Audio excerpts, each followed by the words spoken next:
commencement était la parole, et la parole est Christ. Radio Parole Vie, la radio qui donne à travers la parole. Mbote Shalom, chers bien-aimés dans le Seigneur, chers papa et maman, chers membres de la famille, chers auditeurs et auditrices de la radio Parole Vie, la radio chrétienne, oezana mission moko ya kotia sango malamu ya kolo na biso Yesu Masia Nazareth nzambe moko solo pe abomo. Bien-aimés dans le Seigneur, objectif na biso ezali ya kotia sango malamu pour te mettre ma bateau. Bien-aimés dans le Seigneur, ezonge pa ina kolo, la Bible dit il y aura un temps où mitema ya batata baboti kozonge pa ina bana pe ya bana e pa ina batata. Totondi Yesu Masia Nazareth nzambe moko tundimela nzamba solo pe abomo. Bien-aimé dans le Seigneur, tout pesa ki biso ba annonce que kobanda lelo jeudi le premier jour ya mois de juin. Bien-aimé dans le Seigneur, otozo banda melo na biso. Bien-aimé na mama likambo la croissance intégrale. Biso to loba ki to pesa ki ba annonce nzamba sepeli akokisa na bonzambe na ye. Bien-aimé, n'abondez le pardon mon frère, ma soeur. Ceux qui sepeli sayo, nzamba salongolo, oko tsabandeko musuna lusambo, ndoko zuli baku ya kozwa lien, ezana WhatsApp, tope na YouTube. Bien-aimé, koti sepe bandeko mususu, toza lokola 4 lépreux. Na sima kolia biloko na ngambo asuri, balobi nous n'agissons pas bien. Toke ne ko informer na ndako roi. Peut-être on peut bailler bazo biloko afin que comme prophétie il y a Élisée s'accomplir. Bien-aimé dans le Seigneur, nous avons cette grande activité sur la croissance intégrale. Nanga ki mon frère, ma soeur, tom sous toute cette activité belé, on a déjà le beau kwanzambe. Tom sous pour mon nom le beau kwanzambe, mais je t'assure, bien-aimé dans le Seigneur, papa et maman, chers auditeurs et auditrices, chers téléspectateurs, aux branchés la télévision. Vous qui priez avec nous, moi je crois que, bien-aimé dans le Seigneur, dans l'enseignement, que le sambo otozo sala, on a zone d'immédiat, que l'on a bisou sur Messia Nazareth, aux ans à tout ça la bisongo le pebolam. Merci Tolinga qui totombo la Christ, na cantique oyo, oezana katsa Biblia, na psaume 142, et le monde a moussa dans vous, avec cette grande équipe de la radio Parole Vie, na ba caméraman, non, ben, ingénieur des sons, bisonnos dans l'ensemble.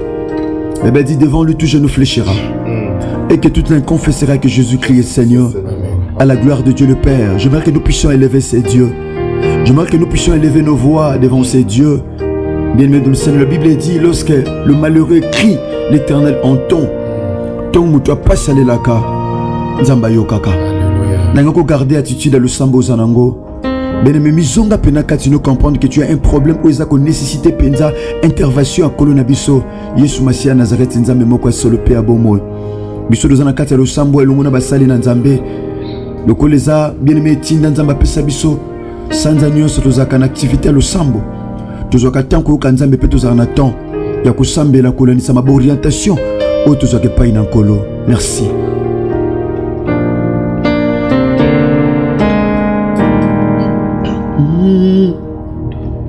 De ma voix, j'écris à l'Éternel. Alléluia. Yes. De ma voix, j'implore l'Éternel. Je réponds ma plainte devant lui. Alléluia. Je lui raconte ma détresse.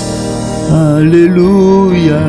Quand mon esprit est abattu au-dedans de moi, toi tu connais mon sentier. Sur la route où je marche, ils m'ont tendu les pieds. Alléluia. Quand mon esprit est abattu au-dedans de moi, toi tu connais mon sentier. Sur la route où je marche, ils m'ont tendu les pieds. Alléluia, Jésus. Jette les yeux à droite et regarde. Alléluia, Père. Merci. Personne ne me reconnaît. Alléluia, Jésus. Tout refuge est perdu pour moi. Nul ne prend souci de mon âme. Alléluia. Car mon esprit est abattu Au-dedans de moi, toi tu connais mon sentier. Sur la route où je marche, ils m'ont tendu un piège. Éternel, c'est à toi que je crie. Alléluia. J'ai dit, tu es mon refuge, mon partage sur la terre de vivants. Alléluia. Sois attentif à mes cris. Alléluia. Car mon esprit est abattu au-dedans de moi. Toi tu connais Et mon sentier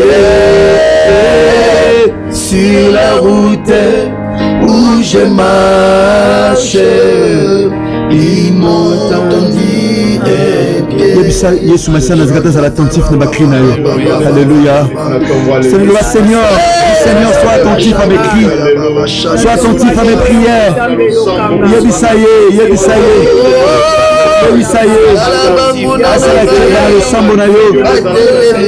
Attention, nous allons focaliser dans le sambo.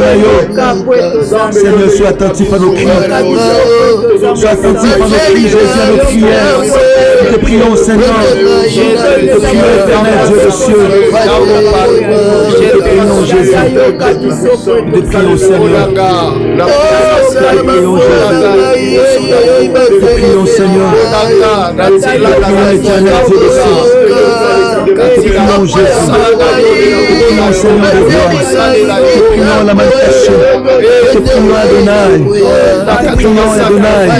Sois attentif à nos cris, Jésus. Sois attentif, Jésus. Peine à yende que je ganga. Peine à yende que je sambola. Bankolo bambuna la telemi. La tieni tambo par-ci par-là. La tieni tambo pote na tango manakolo na pièce bango. La tieni tambo santo.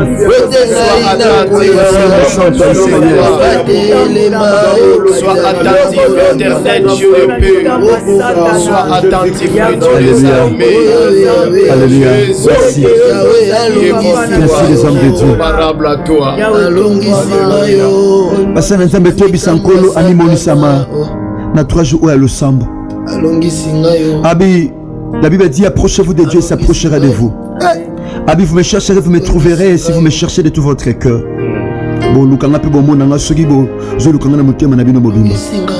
Dieu sankolo asepela komi monisama na maboto baza branché na butu to pe na tongo lelo. Ko samena biso na radio parole vie na 3 jours à losambo. Tout semble na kombo ne suma Seigneur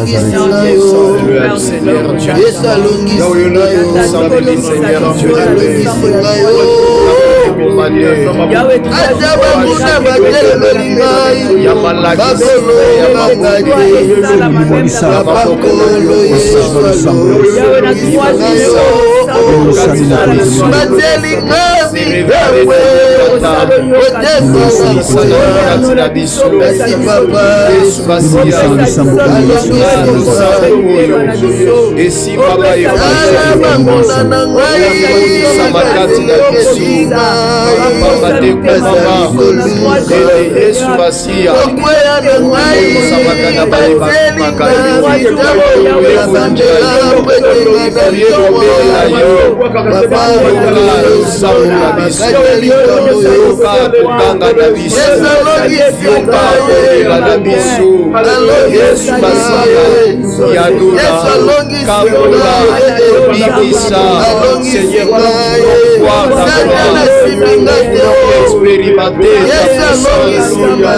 au milieu de nous, Seigneur, expérimenter voir ta gloire,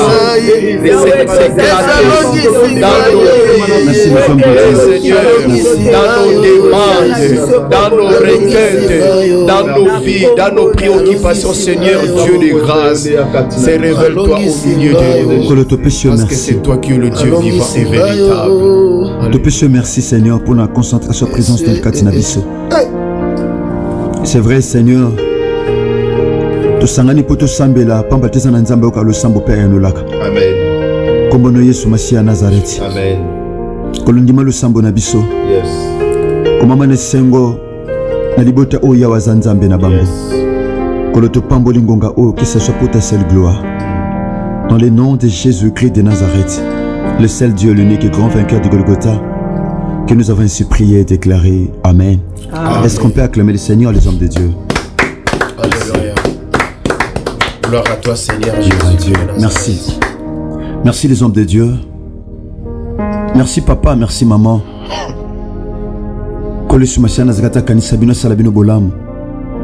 Bien-aimé, tous les cas directement na enseignement nabiso sur la croissance intégrale. Bien-aimé, quand on parle de la croissance intégrale, l'intégrale, c'est un mot intégralité. Les adjectifs c'est un mot intégralité ngoloba entier, tout entier. Le bon bimba, yandambute. Lorsqu'on dit la croissance intégrale, donc ngoloba la croissance c'est sur tout le plan. Bien-aimé, l'homme n'a qu'à anthropologie to ekoli mutu. Et en anthropologie biblique, to en anthropologie scientifique. L'homme a trois parties. L'homme a l'âme, a l'esprit, a aussi le corps. Âme na esprit et fan dans les autres. Mais Job a yebisi biso, le chapitre 32, verset 8. En réalité, dans l'homme, ce n'est pas le corps.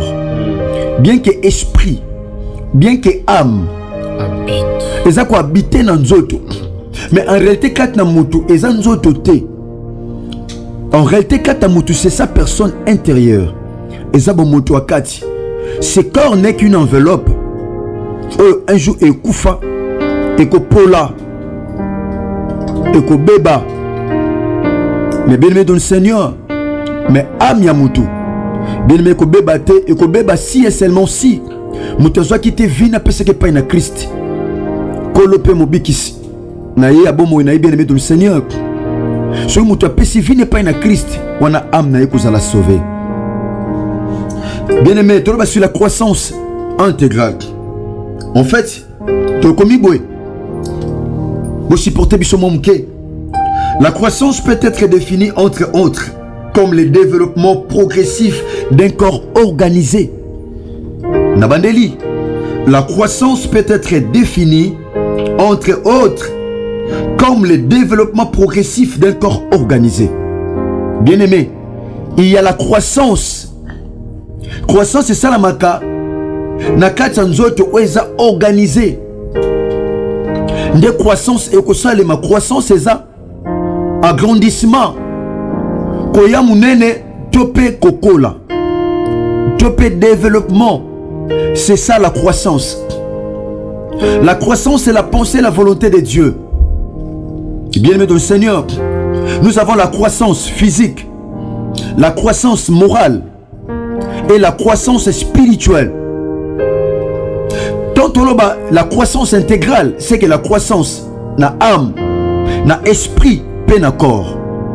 Or, et loko ekokola kaka ceux qui est botami, les hommes de Dieu. Et loko est botamité jamais kokola. Église est botamité jamais kokola. Moi na wa botamité jamais kokola. Mut vie chrétienne.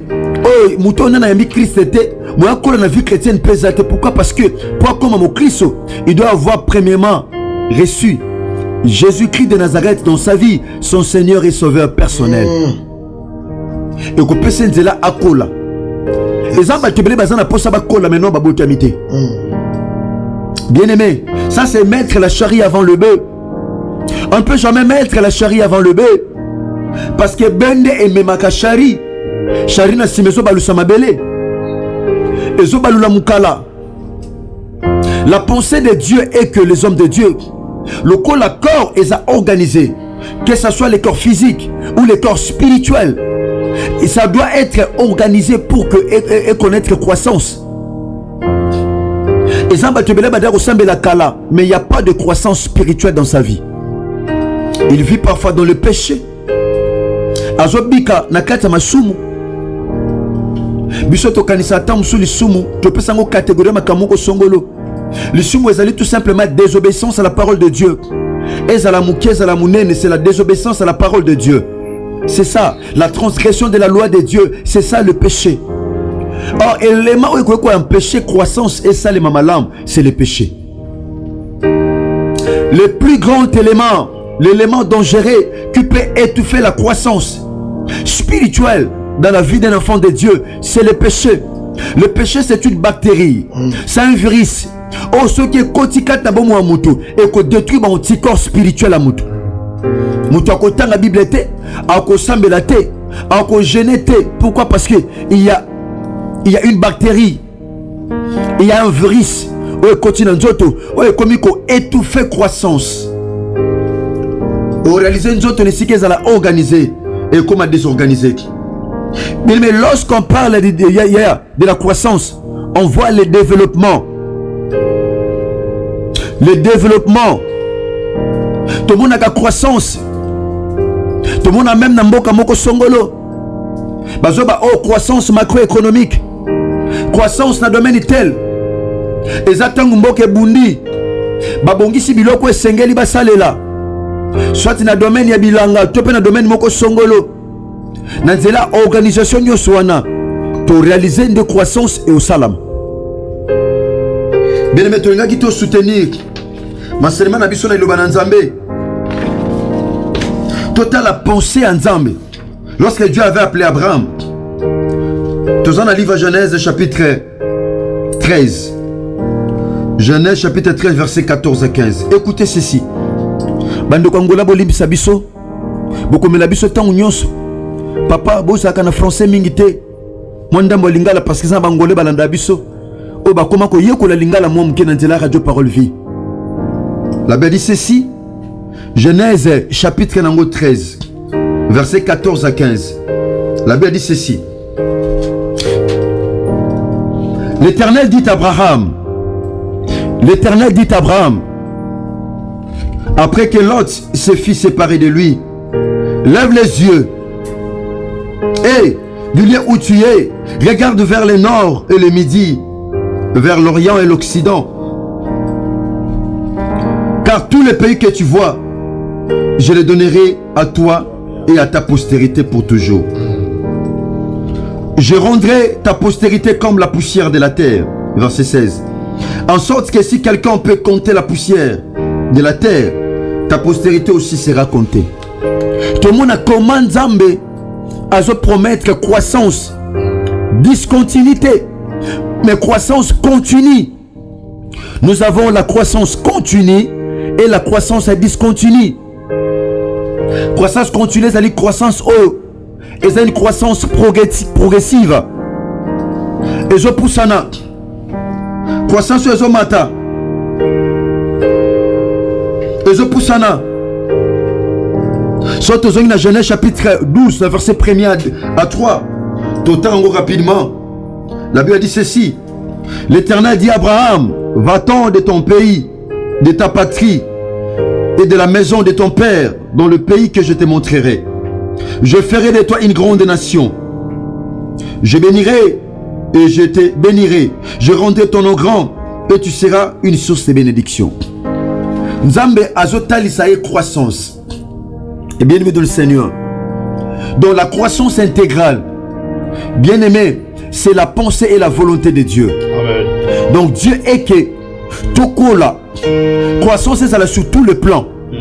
Et ça n'a pas été spirituellement à croître, mais physiquement, financièrement à croître.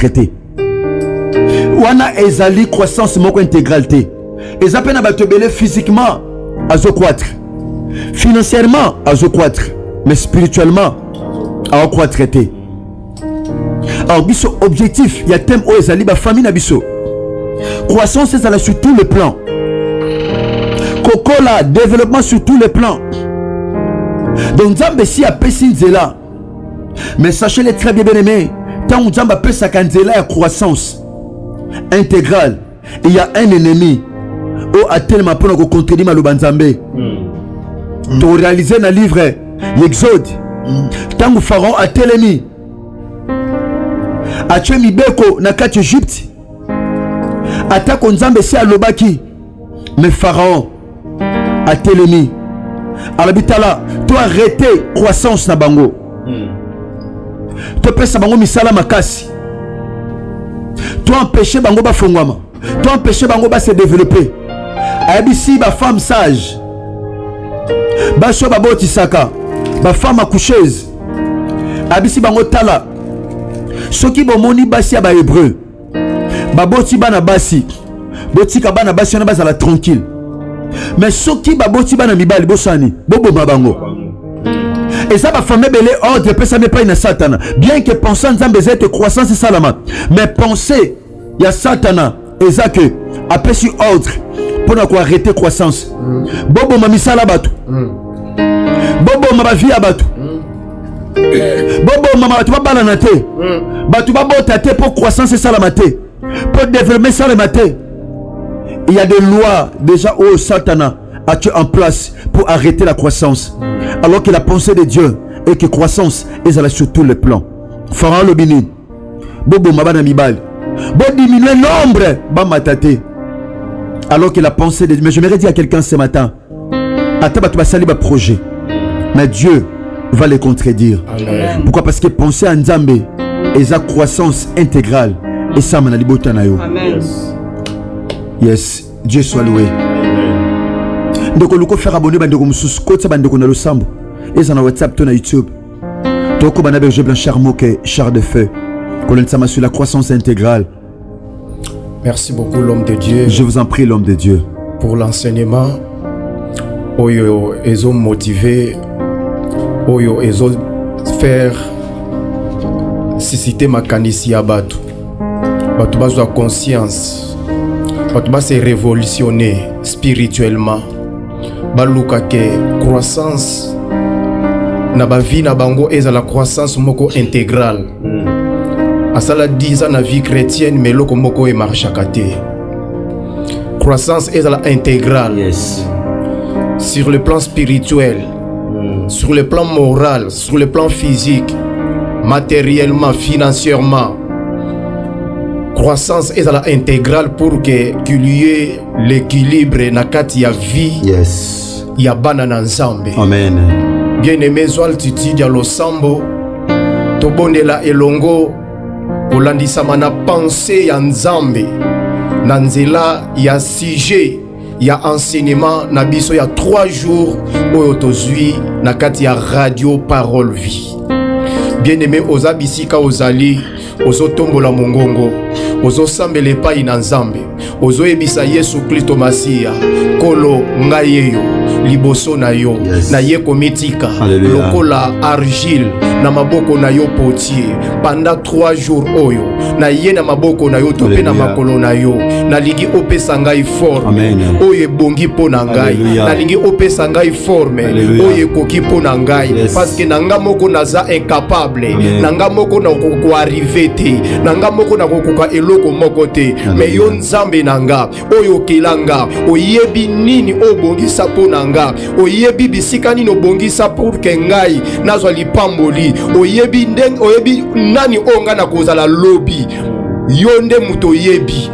Alors mitika na maboko na nzambe. Nzambe oyo ayebi vi na yo. Oyo ayebi avenir na yo. Oyo asimbi avenir na na maboko. Oyo aza potier ya vi na yo. Yende apesa yo forme. Tozo sambela na kombo na Yesu Kristo Masia Nazareth. Kono te pousse liboso na boto pe na tonga lelo. Te pousse liboso na santo Israël. To pousse liboso na yo. Yesu à Nazareth. Approchez-vous de grâce avec assurance. Obtenez grâce et miséricorde afin que secourir dans vos besoins.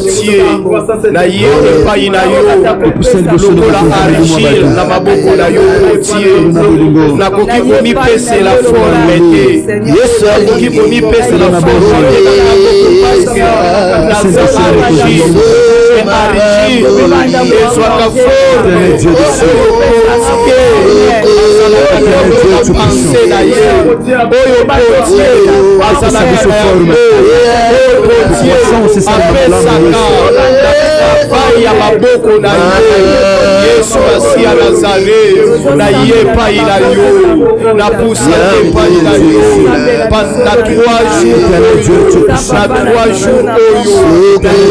na makolo na yo na ye na maboko na yo lokola argile nanga moko naza incapable nanga moko naza incompétent nanga moko nzambe tata na kote ya Yesu nzambe na boko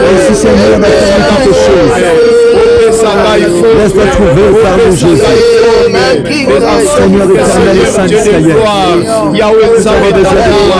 Croissance spirituelle, croissance physique, croissance morale, croissance spirituelle, croissance financière, croissance matérielle, croissance Yahweh Nzambe Tata intégrale, en sorte que Seigneur Yahweh Nzambe curieux, l'équilibre, la kati ya vie nanga, spirituellement nazwa équilibre, matériellement, financièrement, physiquement, nazwa équilibre, parce que yo le vrai pour Dieu, ozopesaka argile, forme, oyo wapi Yesu Masiya, elingi, ekani, ebongisi, yo Yesu Kristo Masiya Nazareth, Nzamba bomo, Nzamba bikamwa, ebombe mobali kosi, ya libota, na Yuda Nzambe na bikamwa Nzamba bomo, yo ezali na matoko nyonso.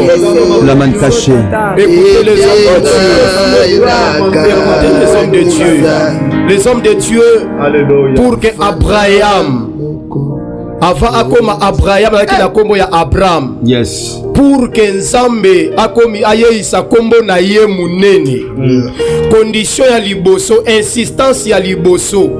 Nzambe a insisté qui peut condition à liboso Nzamba pesa kiye ezalaki ete akite mboka na ye akite ndaku ya tata na ye akite ville bisika ya zalaki akite ndaku akite mboka akende bisika oyo Nzambe azolakisa ye to pe Nzambe azomema ye pour que na kuna ne bipai wapi Nzambe akokende koyeisa kombo na ye munene bipai wapi Nzambe akokende kopambola vie na ye bipai wapi Nzambe akokende kofongola ba limite ya vie na ye a étendre yango ya minene.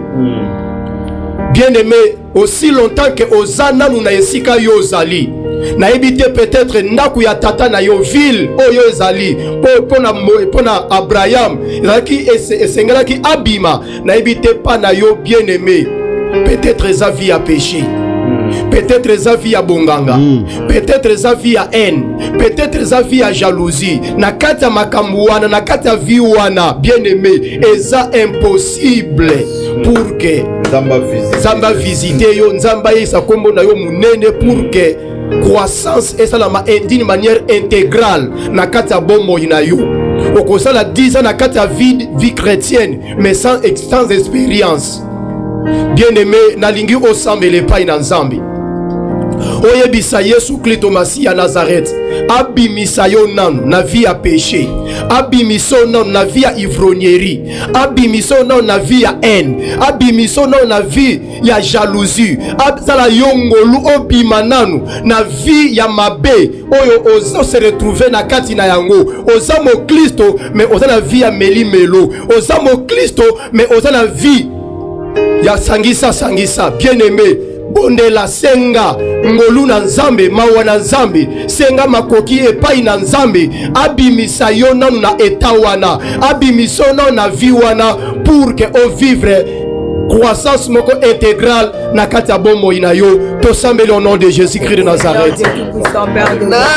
Éternel Dieu de grâce, éternel Dieu de gloire, éternel Dieu des armées, Abraham akokaki kokoma Abraham te soki abimaki te soki akitaki te soki aliberaki te akuya tata moka na ye village na ye ville na ye pour que akende bisika esepelaki wapi Nzambe ekisa kombo na ye molezi nanga ville nanga ville na yo sakwatata na yo ville na yo bipai nzambe asose na yo okite ekozala lisumu ekozala mensonge ekozala raillerie jalousie compromission débauche immoralité ivrognerie bima na vie wana bima nanu na vie wana bima nanu na citation wana bima nanu na vie wana bima na vie ya haine bima nanu na haine bima na jalousie bima na jalousie bima na compromission bima na compromission bima na débauche bima na débauche bima na haine bima na haine bima na vie wana na vie ya fétichisme okosilaka ntango nyonso tia si ye problème si ye problème si ye problème okosilkaka marabu magicien bima na vie wana bima na vie wana ya consultation ya bafétiche bima na vie wana ya haine ya jalousie ya compromission ya jalousie ya compromission ya haine bima na vie wana bima na vie wana ya ivrognerie ya ivrognerie ya ivrognerie ya kotonga ya koina ya kochola ya kitufa na kati ya médisance na kati ya médisance na kati na compromission na kati na débauche na kati na haine na kati na jalousie. Yesu Masia Nazareth asala yongolu asala yongolu asala yongolu asala yongolu asala yongolu asala yongolu na tombo ya lelo tope na butu ya lelo samba lola Yesu Masia Nazareth asala ngangolu asala papa mama frère de sœur ngolu ya kobima na kati ya vida ya kati ya vikoyo ezo sanctifié Christ takati na moyo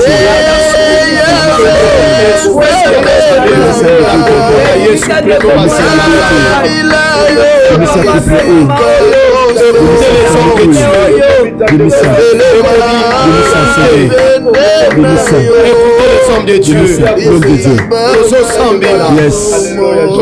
Tozosenga sikoyo epai na Yesu Masia Nazareth nzambe na biso.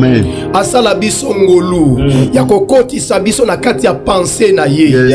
Lokola to bimi na kati ya ndako batata oyo ezalaki bokoko oyo ezalaki coutume oyo ezalaki haine jalousie mensonge raillerie voyeurisme compromission débauche lokola to bimi sikoyo nzambe asala biso ngolu na lisungi ya molimo na ye mosantu tokota na pensée ya nzambe molimo mosantu asunga biso tokota na pensée ya nzambe molimo mosantu asunga biso tokota na kati ya volonté ya nzambe na kati ya vie ya sanctification na kati ya vie oyo kokumisa nzambe na kati na vie oyo ko glorifier Christ Jésus na nyonso tokosala Yesu Masia Nazareth asunga biso eke molimo mosantu akamba biso molimo mosantu atambwisa biso molimo mosantu amema biso na destiné na vie na biso molimo mosantu akomisa biso bipai nzambe apredestina pai wapi akotombola bipai wapi akopambola bipai wapi akofongola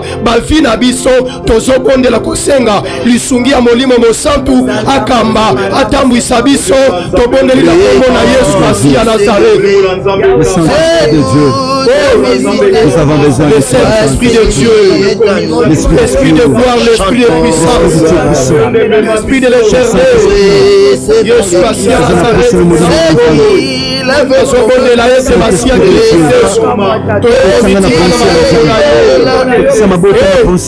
Ipai Abraham akoki kokende akende na moka bipai wapi yo ozali kolakisa ye or na kati na bomoi na biso toyebi te bipai tozali kokende toyebi nzela ezali yo Yesu Masia yango tobondeli yo tomitiki na maboko na yo tomitiki na maboko na yo mba biso na na lisungi ya molimo na yo, molimo na Nzambe, molimo na Nguya, molimo na Yesu Masiya Nazareth. Kamba biso, tambwisa biso na lisungi ya molimo mosantu nde tokoarrive na croissance oyo eza intégrale. Molimo mosantu, molimo mosantu, molimo na Nzambe, molimo mosantu. Tata yo oyebi nzela, oyebi bisika ozomela biso, oyebi bisika ozomela biso, oyebi bisika kopambola biso, oyebi bisika ya lipamboli na biso, oyebi ya destination ya bomoi na biso, lieu bipai wapi visite biso, okopambola biso, okotombola biso, okoyeisa makombo na biso minene, okofungola bandelo ya bomoi na biso, yango tobitiki na maboko na yo. Molimo mosantu kamba biso, tambwisa biso, mema biso,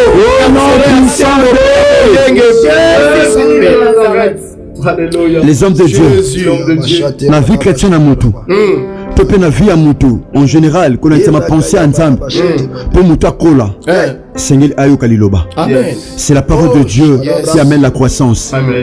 Voilà pourquoi la Bible dit l'homme ne vivra pas seulement du pain, mais de toute parole qui sort de la bouche de l'Éternel. Alléluia. Mais croissance intégrale pour l'assurer ma âme. Il faut qu'il y ait la présence de la parole. Oh, la parole c'est Christ. La parole c'est Dieu. La Bible dit au commencement était la parole. La parole était avec Dieu. La parole est Dieu. Tout était créé par la parole. Et rien de ce qui a été créé n'a été créé sans elle. La pensée de Dieu, la parole de Dieu est que nous puissions expérimenter la croissance intégrale. Nana peki sa maman papa, nana peki sa liboto na beke yoko kolate. Yoko fongomate. Développement na famille yoko tate. Talanzambo a lobby na tina développement ya vie Abraham. Le loso comme Nzambe no Yesu Masiya Nazareth. Merci. Tombra ka lobo mobile père Joami. Le bas collé sur Christ en Nazareth. N'a vu enseignement na butu to pe na tongwa lelo. Tikali loba na yo. Oui, mais ma croissance intégrale. Na vie à moi na Nzambe. Et mais ma croissance intégrale. Na bomo inangai. Na bomo inanga blanchard. Basa na Nzambe to déclarer pour na peuple Nzambe. Yes. Tu es Nzambe. Et là, on ne empêche la croissance intégrale. Na kata famille to na vie bandeko. Eko yelo kwana. Au nom de Jésus-Christ de Nazareth. Forme nous sur Satan lata. Pour nous empêcher croissance intégrale. Et ça m'a vie de quoi moi c'est toi mobile. Allez koya. Seigneur, forme wana koya. Tu empêches que le bananzambe ça comme Alléluia. C'est la temple au nom de Jésus-Christ de Nazareth. Koya. Au nom de Jésus-Christ de Nazareth. La croissance dans le Seigneur intégrale. Ça fait que la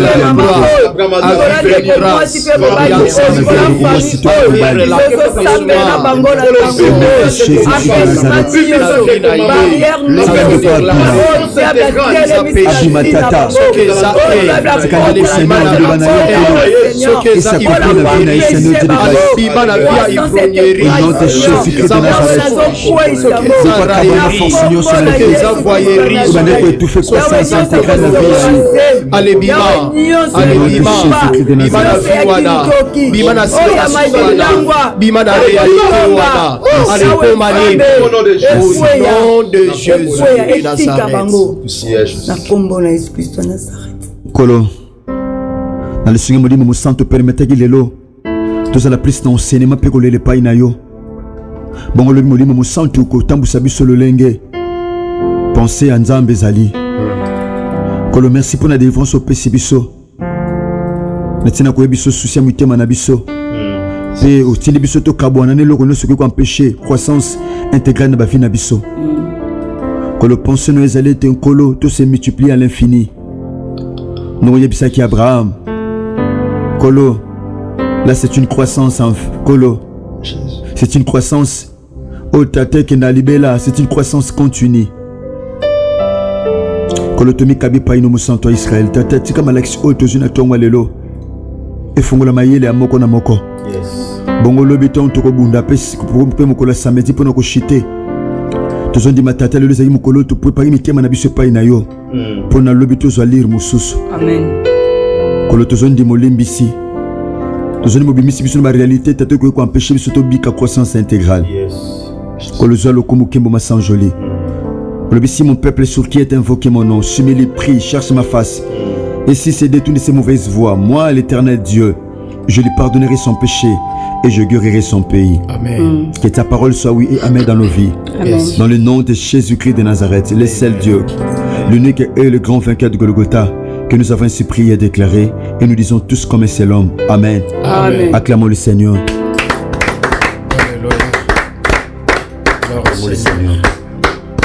Merci les hommes de Dieu, merci papa, merci maman. Chers frères et sœurs, chers auditeurs de la radio Parole Vie, nous sommes arrivés pratiquement à la fin. Nous les avons connus à Liboso. Tous les temps, nous avons connus à Molimou Santo Temple Sabiso. Tout bon qui Nzambe, tout ça malam Nzambe, afin que croissance intégrale na vie na biso à la penza assurée. Ben mes hommes atia oyo partager ango. Le but au kota na combat côté mais la puissance Dieu se bien aimé au quoi empêcher croissance intégrale salama na vie na biso. Mais tu enseignes peuple Nzambe bien aimé dans le Seigneur. Tu es beloko nini oyo ko empêcher croissance salema. Tu peux eloko nini oyo bien aimé dans le Seigneur oyo ko maintenir croissance na vie na biso. Tika kole sur Masia Nazareth Nzambe moko solo pe abomo azana biso longo. Merci papa, merci maman. Bebo sala biso confiance. Donc aussi même na matia oyo, vous appelez na pour ça parce que tu continues suite au même plus tard. Parce que c'est tout un coup les enseignements est belé bien aimé dans le Seigneur. Donc vous avez ce micro belé mais toujours finango kana lombango pona bien aimé tous na pensée idée globale sur la croissance. Numéro contact ezali affiché wana na sa écran. Topé beaucoup comme la biso na plus 243 89 75 70 917. Beaucoup d'abisso na nzela jeune Chris Kundenga Enoch DG et Radio Parole Vie. Beaucoup d'abisso calmement bien aimé dans le Seigneur. Merci nande ko nata ki futa longona ndeko trésor tingi topé Gauthier Kele de la foi TV ko la pambola bino. Merci Basana Nzambe. Merci ndeko Bogo Sanderson matufengele longona chiffre 9 TV P de l'FTV 2 de Corres Kange longona RK Pro TV soyez béni. De David Poutouna Dumas TV. Merci Irène Masiando ki TV. Ko la pambola bino Prince Mavuba TV. Bino nyonso ba chaîne obozo kabelema oyo bochaka na ba télévision na bino pour na cadre évangélisation bando pe bosa ba groupe WhatsApp eza na Angola na Zimbabwe partout en Europe en Amérique partout à travers le monde entier na Brazzaville kola pambola bino. Merci na Berger Blanchard Moke Char de Feu. Merci. Le ben na Losambo kola pambola bino. Pasteur Prince Mavuba soyez béni. Maman Karine Tsao moi si kata mibali kola pambola yo.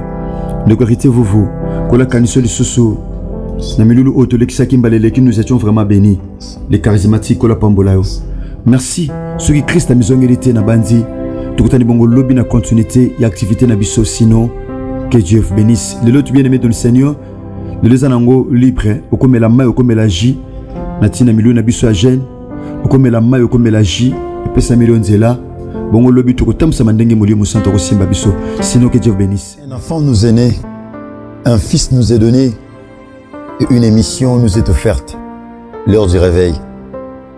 Sur Chiffre 9 Télévision, chaque mardi et vendredi à 19h30. La Bible dit, puisque vous rejetez ma connaissance, je vous rejetterai aussi, dit l'Éternel. Ajoutez à votre foi la connaissance. Bien-aimés, cette émission est conçue pour votre croissance spirituelle. Chaque mardi et vendredi sur Chiffre 9 Télévision. Ne ratez surtout pas. Ne ratez surtout pas, c'est du nouveau. Chaque mardi et vendredi à 19h30 sur Chiffre 9 Télévision, votre nouvelle émission, l'heure du réveil. Animé et présenté par votre humble frère, le frère Herbie, le pasteur Héritier Bissiamou, le fils de mon père, Jean-Paul Mayata, pasteur de la foi. C'est un rendez-vous à ne pas manquer. Vous qui aimez croître spirituellement, en parole, en connaissance, suivez chaque mardi et vendredi à 19h30. Bienvenue dans le Seigneur, votre nouvelle émission, l'heure du réveil sur Chiffre 9 Télévision. Bienvenue dans le Seigneur. Papa, maman, ndoko mwasi, topé mobile. Comme maman, mwana moko abota melibiso. Et mwana moko a mobile ya pesa melibiso. Et émission moko, et pesa melibiso les sous. l'heure du réveil. Chaque mardi et vendredi, na 19h30, na chaîne Abisso chrétienne, Chiffre 9 télévision, Yandeko Bogos, Anderson Matufengele. Ozana posa okola, ozana posa oyeba na buzindo, katina bonzambe. Soyez branchés, connectés. Dans votre nouvelle émission, l'heure du réveil, na Chiffre 9 télévision, chaque mardi et vendredi, na ngonga, il y a 19h30. Tika kole sumasia Nazareth. Nzambe moko solo. Nzambo alingi bikolo nyonso tope batu nyonso. Bazwa boyebi, ke bazwa lobiko. Katina Yesu Masia Nazareth. Ba kosala binongolo. Merci. Que Dieu vous bénisse.